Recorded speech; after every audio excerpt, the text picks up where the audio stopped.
So we've been doing loads of research on different things you can do online, and we found that a lot of the galleries you can actually go inside by using Google Maps. So I thought I'd do a really basic, right back to basics kind of introduction to using Google Maps, whatever they are, Google Maps.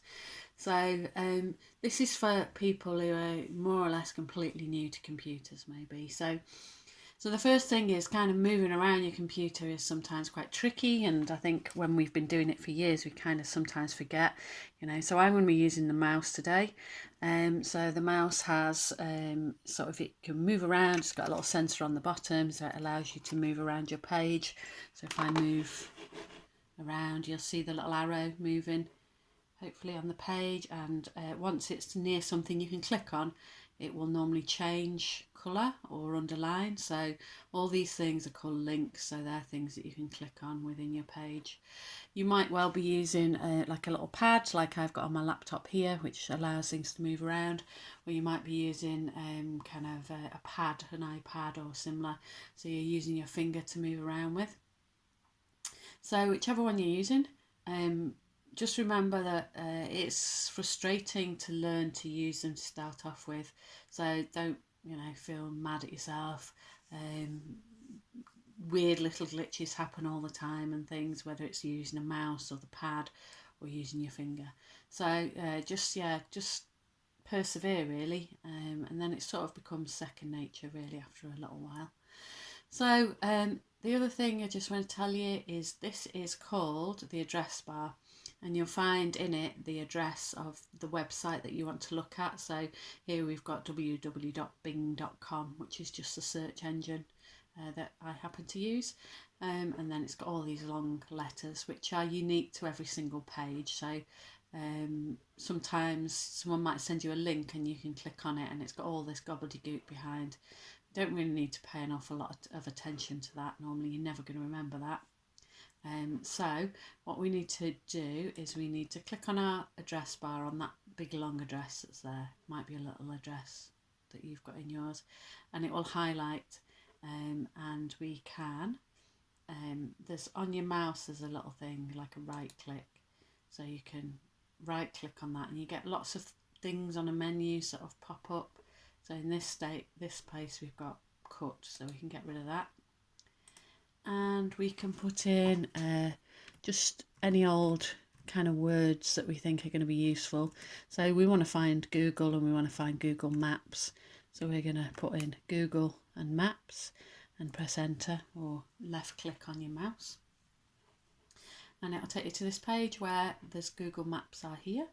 So we can see that this is when we move away from there it's not underlined, and when we move towards it's underlined, tells us that it's something we can click on. So we're going to click on that, and this is taking us to Google Maps. If you used it before, it will probably take you to sort of the last place you looked up, and up here on the maps is a little search bar, and you can put in anywhere. You could probably put in the moon and something would come back, maybe not the moon, but So we're going to sort of have a little look at the National Art Gallery. And like I say, lots of galleries around the world that you would maybe never get to go and have a look at normally, or they'd be quite expensive to get to. With Google Maps, you can actually go in and have a little look around. It's not the real thing. You can't go to the cafe, you can't have a piece of cake, you have to supply that yourself, but it's sort of something. So we're going to just type in there National Art Gallery.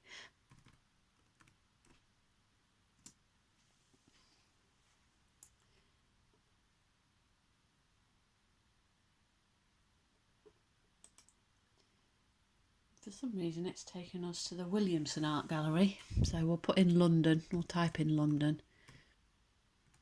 National Art Gallery, London. So we want to go and have a little look at London. So you can see we're going to get rid of this. What's it asking us? No, we don't want that, so no thanks. Just to get it out of the way.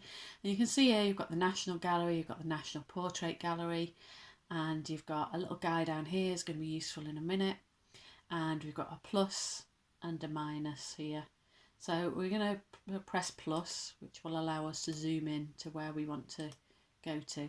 If where you want to goes off the page, you can left click anywhere and then drag your mouse up and down. So and if you're on just using your finger, you can just get your finger and drag it to where you want it to be. So we'll have a little look at the National Gallery there. We're going to have to zoom in a bit more. That one says temporarily closed. Let's have a look at these other one. They are all closed, so at the moment, just trying to find the one I wanted to go in. So we're going to get this little guy here. So here's your street view. It says browse street view images. So yeah, whether you like Google or you don't like Google, they've gone round with a van and they've photographed most of the world, to be honest, including inside places as well. So we just stick him, so we're going to pick him up out of his little box and we're going to move him to somewhere near that little thing there. Oh, and we're in the gallery, which is handy. Sometimes you end up on the street. So you can see that inside the gallery we can have a little look. There's some of the people having a little look. I think that's King Charles. So we can have a little look at different places. And this panel down here is useful. So this is the street view that we were on before. So now we've gone into kind of images here. But if we go to this little box down here and press on expand, then you can see sort of where we are in the gallery, and we can zoom in there. And we can, rather than, sometimes you'll be allowed to walk through doors and all sorts, but it just depends on the gallery. But if you can't do that, you can take your little guy and you can just click on any of these places here. So you can start to have a little look around. And different ones have different facilities. So let's just have a look if we can find the other gallery that I was looking at before, which is actually this one. So we'll go over and we'll have a look in this one.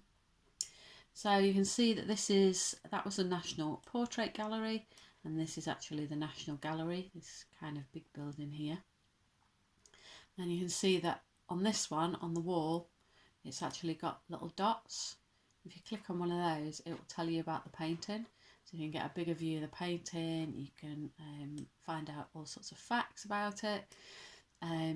So you can just kind of aimlessly wander around any gallery of your choice that maybe you haven't been to before. So we can see that we can go hopefully through there. You might be able to go through the doors, as I say. Sometimes you can and sometimes you can't. Sometimes you're stuck in the room and you have to use this little guide just to move you on and move you to different parts of the gallery.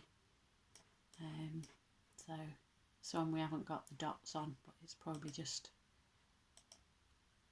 depends really on the, so you just have to have a little nose around this one. So you can be inside a building.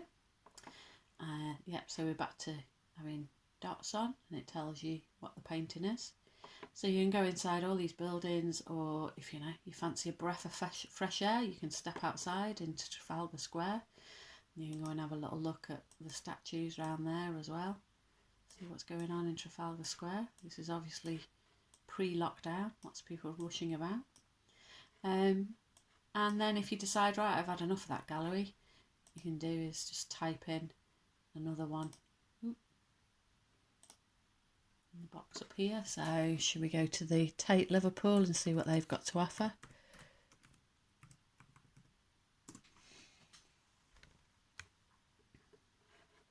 And even if you get lost, it's kind of the nature of going on a trip anyway, that you will kind of get lost. So remember, we get our little guy down here and we pull him over and we put him on the Tate there and see if we can go inside. And if we want to expand this so we can move around a little bit easier, we go to this little square here. That allows us to move around, so we can move him to, sometimes it's just certain places haven't been photographed, so you'll find little bits that you can't actually go to.